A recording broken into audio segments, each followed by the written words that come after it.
What's good? It's Woog. Boy, we were in for a treat if you were up early on Tuesday morning watching Kenshiro Teraji versus Carlos Canizales. Teraji is the unified junior flyweight champion and has been for some time, and he just successfully defended those titles against Canizales via majority decision. One judge had it a draw, the other two judges had it 114 to 112, and this was a fantastic fight. 2024 is off to a pretty damn good start. We just got Natasha Jonas versus Michaela Mayer, which I think will be on some shortlist for fight of the year. I know we're only in January, but that was a fantastic fight. And this one between Teraji and Canizales was an excellent fight. So Teraji first won the WBC light flyweight title back in 2017. He defended it successfully like 8 or 9 times, kept it until 2021. Then he got knocked out by Masamichi Yabuki. That was a 10th round knockout. He then runs it back against Yabuki, knocks Yabuki out in the 3rd round, so he gets that WBC belt back. And then he fights a unification bout against Hiroto Kyoguchi for the WBA title. He beats Kyoguchi via 7th round TKO. So then he becomes the WBC and WBA champion. He's defended that twice successfully. This fight against Canizales was his 3rd title defense of those 2 belts. And boy, this was a barn burner. Teraji dropped Canizales in the 2nd round. Canizales then dropped Teraji in the 3rd round, and then the next few rounds were ebb and flow. They, as Senicia Estrada, who was a part of the broadcast on ESPN+, they were both circling to their left, so it was a constant circling motion between both guys. Canizales was looking to land both the stiff left jab and the left hook, whereas Teraji was looking to land a straight right hand, a nice straight laser of a right hand. And they were both getting those punches in. In fact, the 7th round might be one of the best rounds of the year. It started off with Canizales taking it to the champion, backing him up against the ropes, hitting him with hard shots with both hands, just cuffing him around.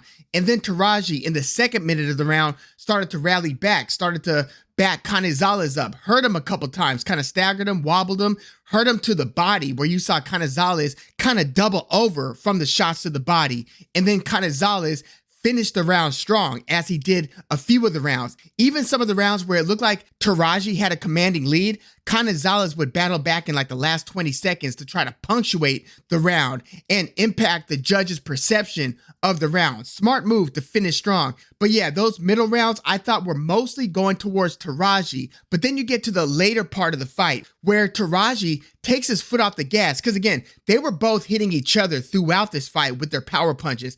Canizales was successfully landing that left hook and able to engage in exchanges in closer range, whereas Teraji was able to hit him with the right hand. But Teraji, after the fight, said that he wasn't able in the middle and late rounds to keep the fight at the distances that he wanted it, at the ranges that he wanted it. So in the last 2 rounds, it was kind of puzzling. I thought that maybe Teraji's hand, his right hand, was hurt, because he stopped throwing the right hand largely in the 11th and 12th round and instead started circling and kind of keeping a back foot style. Think Oscar De La Hoya in the last couple of rounds against Felix Trinidad. Teraji started to engage much less in those last couple of rounds, where he pretty much gave those last 2 rounds away to Canizales. And I'm thinking, going into the scorecards, like, did Teraji just give up the title by not engaging in those final 2 rounds? Because Canizales was still looking to come forward, was still looking to exchange, and was hitting Teraji with power shots in those last 2 rounds. So I thought Teraji left a lot on the table. Going into the 11th round, I thought Teraji was probably up by a couple rounds.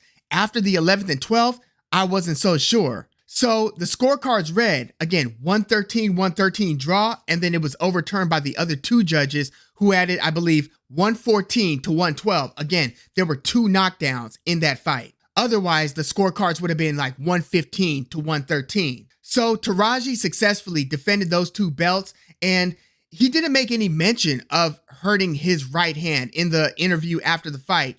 He did say that he's got a lot to learn because he wasn't able to keep the fight at the range that he wanted to, so he had to switch up his game plan in the last few rounds, and he said he basically needs to go back to the drawing board and needs to talk to his team and game plan better.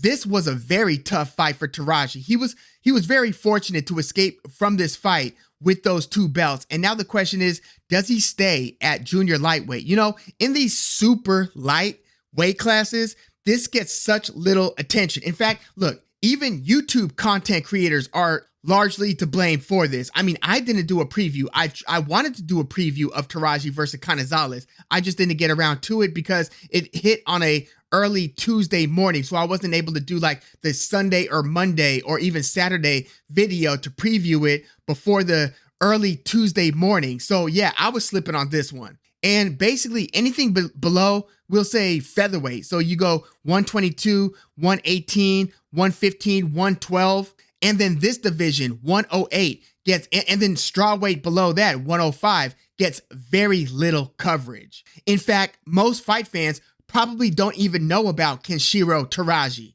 Now, in a couple weight classes up, it's starting to get more visibility because you had, you know, Chocolatito, you had Estrada, you've got Bam Rodriguez, you've got Naoya the Monster Inoue, a weight class or 2 up from that. But we've got this champion, unified champion, Kenshiro Taraji, who holds 2 of the 4 belts.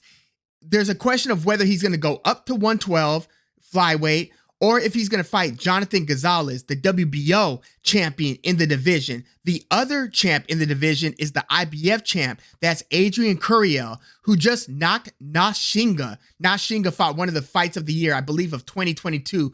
Fantastic fight. But Sivanati Nashinga was the IBF title, and then they fought on that Joe Cordina versus Vasquez undercard on DAZN, and Curiel, the challenger, shockingly knocked Nashinga out in the 2nd round. They're actually about to run this fight back pretty soon, and I'm thinking maybe that's too soon for Nashinga, who got devastated, put out cold in the 2nd round. They're going to run it back like in what, 3 to 4 months? I mean, this was a bad knockout, but yeah, they're about to rematch for the IBF title. So I wonder if Taraji is going to fight further unification fights against either Jonathan Gonzalez for the WBO or the winner of the Nashinga, or should I say of the Curiel versus Nashinga rematch, assuming there's not a 3rd fight between the 2 and maybe Taraji fights one of those guys. We'll see. But yeah, check out Taraji versus Canizales if you haven't, and also go back and check out Natasha Jonas versus Michaela Mayer. And if you did catch Taraji versus Canizales, let me know your thoughts on that one in the comments. Please like the video, subscribe to the channel if you are into the fight talk. I'm Woog. Thanks for tuning in.